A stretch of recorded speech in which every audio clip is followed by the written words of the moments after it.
Joining us on the Heister Automotive Group hotline is the president, general manager of the Carolina Hurricanes. And look, there's plenty of offseason things that we can get into. And I'm sure that Don Waddell is going to tell us how the contracts are all going to play out, what he's offering, how's the Sebastian Aho negotiation going to go, who are the goalies going to be. These are all things he would tell us on a normal basis.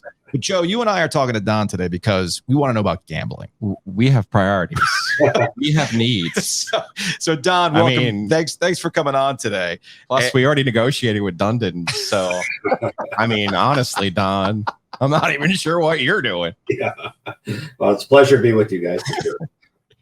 All right, so the gambling's finally coming through. We don't know the exact start date, or maybe you do, and you can tell us. There seems to be some nebulous ideas to when this thing's actually going to go online. Sometimes it's January, sometimes it's 12 months from the signing. I guess it depends on the lottery commission. So this is not sneaking up on you. This is something that in the last 2 years has been a process. Now that it's going, what did that do for you and the Canes as it relates to sponsorship opportunities, what this sports lounge is going to look like? Well, obviously, we've had lots of discussions with a lot of players in this field. And, until we knew what the bill was going to look like and how it was going to come into final form, we really couldn't do much. We could entertain the calls, and we know all the interested parties. So we'll put up the RFP in the next week to 10 days and give everybody 30 days or so to get back to us, and then we'll probably do some one-on-ones with presentations and so forth. But as you mentioned, the lottery commission is writing the regs on it, and to me, the sooner we can get it done, the better for all of us. But we want to make sure we're prepared to go first, if that's possible. I think everybody's going to be doing the same thing. So we hope to have our partner in place here in the next couple months, because there's lots of planning to do. Where are we going with it initially? We got enhancements in the building, which there's a great plan for building out the sports book, but temporary, how do we go about that? Do we do it inside the building? Do we do it outside the building? Those are all things we have to have a partner in place before those decisions can be made. So the sooner we get to it, the better it will be. Don, I have full faith in your hockey decisions, right? These are things you all know. Contracts, yeah, I get all that. Being nice to Dundon, cool. What do you know about running a book, though? Like, when you say partner, you mean someone's going to come in there and run that day? Yeah, we obviously can't operate the book. That's part of the. Okay. We'll bring in one of the big players, but negotiating the deal. We have all the deals that have been in place with other sports teams. So I think the landscape's changed a little bit the last few years, probably not in our favor, but, for us to get the right partner, because we want to do it as a full-time, food and beverage, we want to operate that. We think that's a nice uptick for us also. But, again, it's the whole idea is it's sure the money's important, but it's the attraction to get more people, make this more of a destination place to come to PNC Arena. So there's a lot of factors that go into the decision. You got to be careful, because it's just not a money grab, because you got to make sure you get the right partner that's going to be progressive in the marketplace and in the state to get as many online signups as they possibly can. Don Waddell joining us here on the Heister Automotive Group hotline, president, general manager of the Carolina Hurricanes. Gambling's coming, so we're kind of curious how it's going to look. You said, you got the renovation plans that have been long simmering, marinating, and I got a basic idea of where you could put a temporary sports book. What is a box office in 2023, 2024, right? That's an easy place to have people walk up and make bets, I guess. But what is the current holdup? Or, I feel like we've been talking about renovations and projects around the arena. It goes even before the Stadium Series game, when there seemed to be a lot of movement with the Centennial Authority. We talked to Tom Dundon about this a couple of weeks ago. Where do things stand right now with finally green lighting things that this building needs, and then the lease agreement kind of getting knocked out? Right. There's been lots of discussions with the CA. It's the interlocal hospitality tax, which was set up back when the arena was built, and 85% of that money is supposed to come for arena enhancements and the convention center. So there's been lots of dialogue we felt that by the end of this month, we would know the number. We didn't know the number before. We have lots of plans. We have 70 different opportunities within the building to do different build outs. But until we know the number, every project's got a number assigned to it. Once we know what the number is from the county and the city, then we can go through that list and say, this is most important, this is least important. So we were hoping by the end of the June, but I think now, from what I heard yesterday, we're probably into the first week or 2 weeks of July before we have the number that's going to be committed to PNC Arena. Are you a spreadsheet guy? I am. Okay. So I think of you as still as running the Thrashers, right? Yeah. When I see your name, I'm like, oh, that's the guy who ran the Thrashers. At what point did you feel comfortable understanding any of the infrastructure with NC State, the Centennial Authority, the government? I mean, it's Russian. I mean, you're talking Kremlin politics here, man. Yeah. The good thing is when I came in 14, just as the president, the first 4 years before Tom bought the team, I focused solely on the business side. So I built those relationships, understand the politics of of how things work, and not only internally with the Centennial Authority, also the city, the county, and we'll throw the state in there. So I had that good experience, I guess, from the start that now has led me to be able to sit down, and work on negotiating our long-term contract, as you know, our lease agreement here. That was all weekend, last weekend. So, there's lots of moving pieces to try to keep this ship going forward. Don Waddell is joining us here on the Heister Automotive Group Hotline. Another thing that you mentioned when you got here in 2014 and things that you had to change. I hope I lightly poke you when it comes to things like beer prices. It's not anything that is in any way, shape, or form. I'm not griping about it because I know what you're trying to do. You're trying to make some money. As you've gotten here in 2014 to where you are today, other than the winning aspect of it, what do you think was the biggest retraining of consumer behavior that you had to implement when you took over? Honestly, I go back to, I can remember my first week in town here, and I was at a couple establishments having dinner, and I remember talking to people, and everybody was aware of the Hurricanes, but nobody cared about the Hurricanes. They've gone through some great runs, obviously winning the Cup in 05, 06, playoffs in 9, 10, but the passion in the community was lost. And I can remember my first couple months here, meeting with our senior leadership group. I said, something's missing here. We have to reconnect with the community. And we really made a big effort. Even you go back to 14, we did $22 million in ticket sales, which was one of the lowest in the league. And even by 17, before we ever got to the run we're on right now, we were up over $30 million.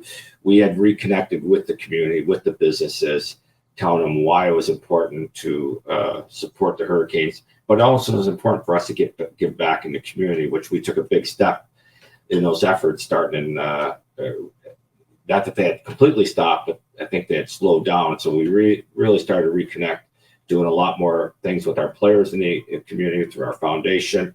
And so we were heading down a path. And I always said, we can't count on winning just to build our franchise and our revenues and all that. We have to find a way, because you're not going to win every year. Mm-hmm. So we were in a good position as when Tom bought the team.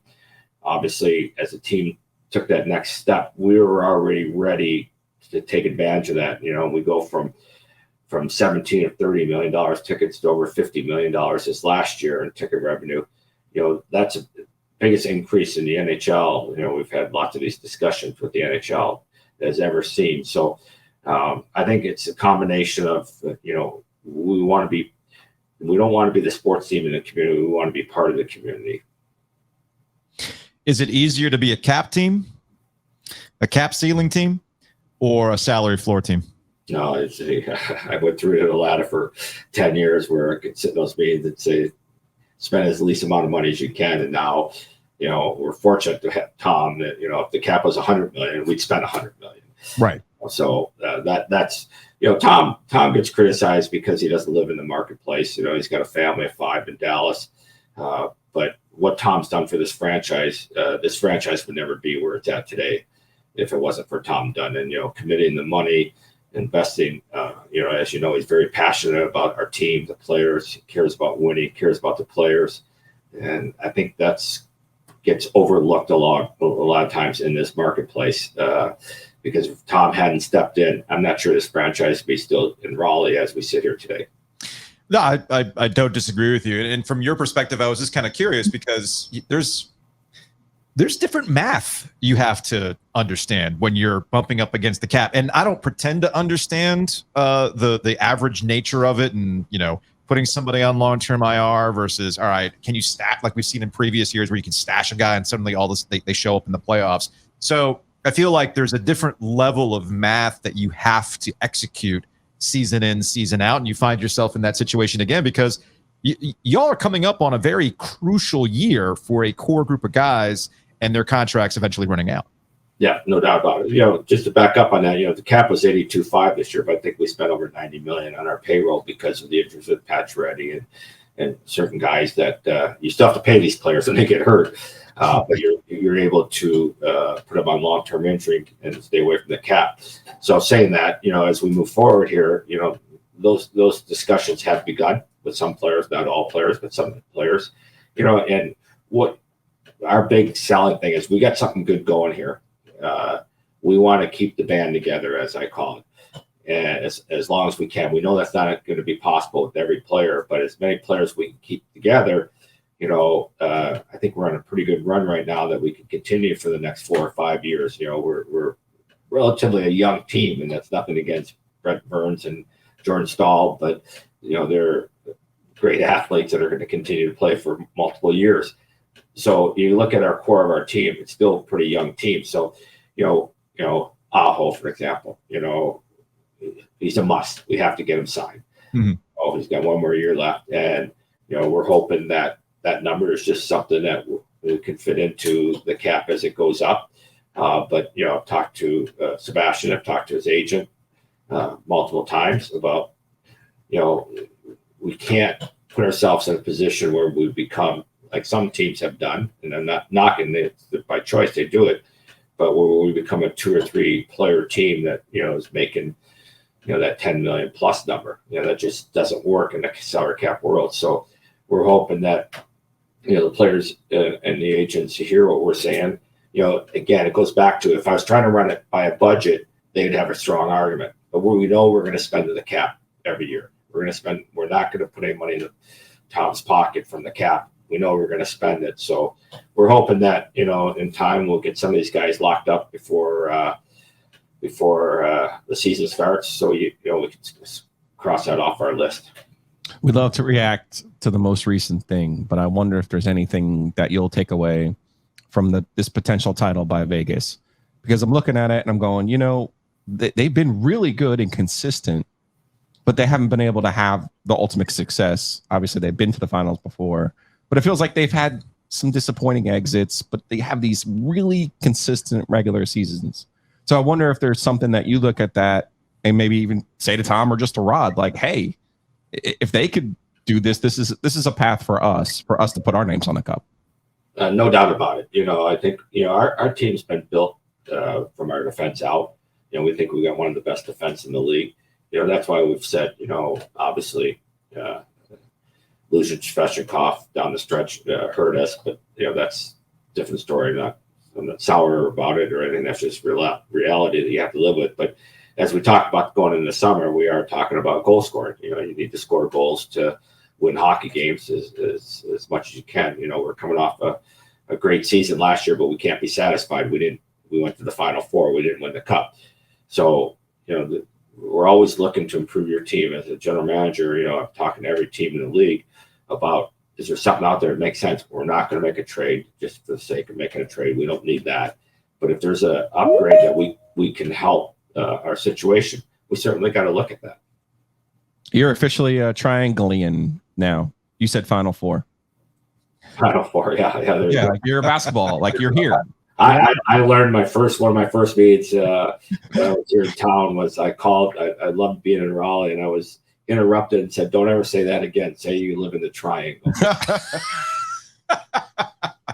Don Waddell, President, General Manager, Carolina Hurricanes. We appreciate the time. We appreciate the Carolina Hurricanes helping us out since we've been doing this independent project. You, Rod Burnhamore, Tom Dundon, Jordan Stahl continuing to put up with Giglio's nonsense, which is another important reason he needs to come back. Yeah, absolutely. We're working on Jordan. Jordan's going to be a Hurricane for life, so we'll get that done here in the next little bit. And really appreciate you guys having me today. All right, if it's DraftKings, blink twice. That's